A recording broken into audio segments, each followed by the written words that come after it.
Hi, welcome back. So I created a rock song using Ableton, and I'm going to provide a breakdown of all the different instruments that I used to create it and the different production techniques that I used on each instrument. So the first thing to say is that we've set the BPM at 102. I've created it using Ableton's arrangement view, not the session view, because I wanted to treat the music as a single kind of linear piece of music and not do the loop session view screen. I'm just going to click on height and width there just to bring it in a bit closer.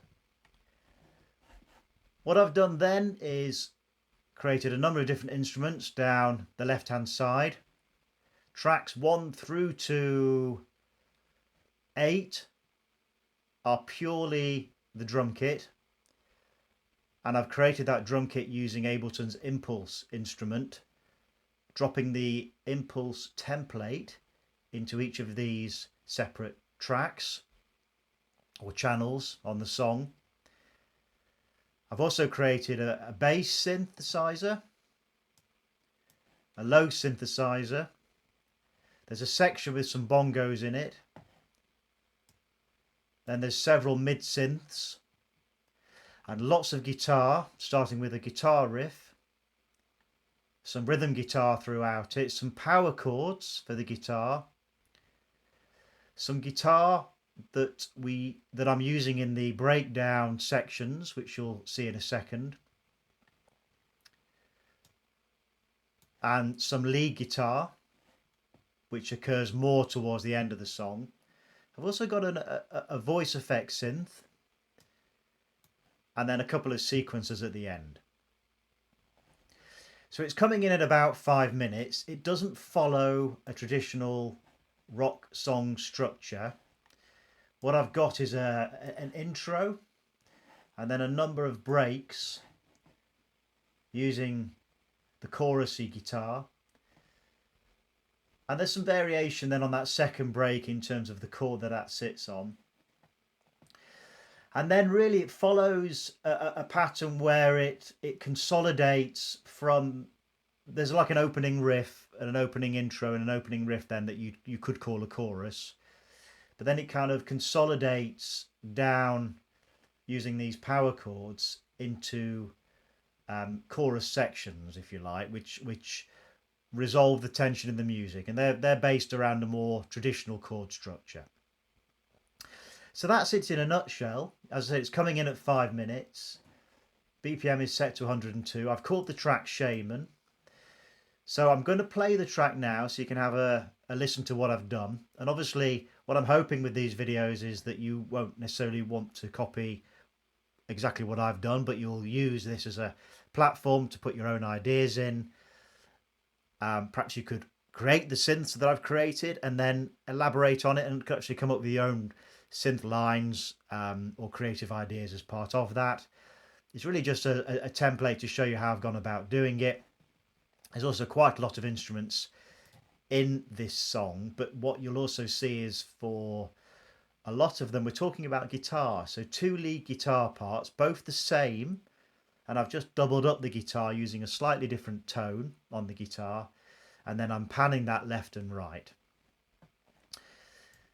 And again here, 2 chorus guitars playing exactly the same thing, just doubling it up, playing it in again, slightly different tone on the guitar just to thicken the sound, and again with the power chords.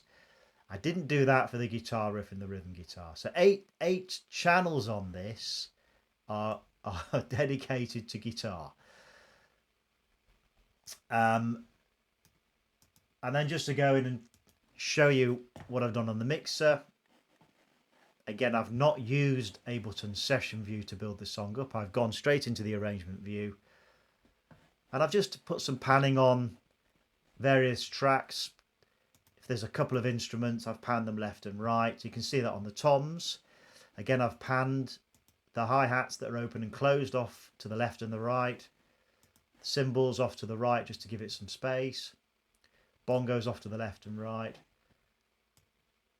and again with the guitars. So the guitar riff and the rhythm guitar, which I didn't double up on, I've just panned left and right. And then those other bits of guitar I have panned left and right. So if there's two takes for the power chords, they've been panned left and right. Two takes for the chorus guitar, pan left and right. So you get the picture, and again for the lead there. So I'm going to play you the track, and that will finish the video. And then in the next video, I'm going to show you how I created the drums in the rock song.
So that concludes the song.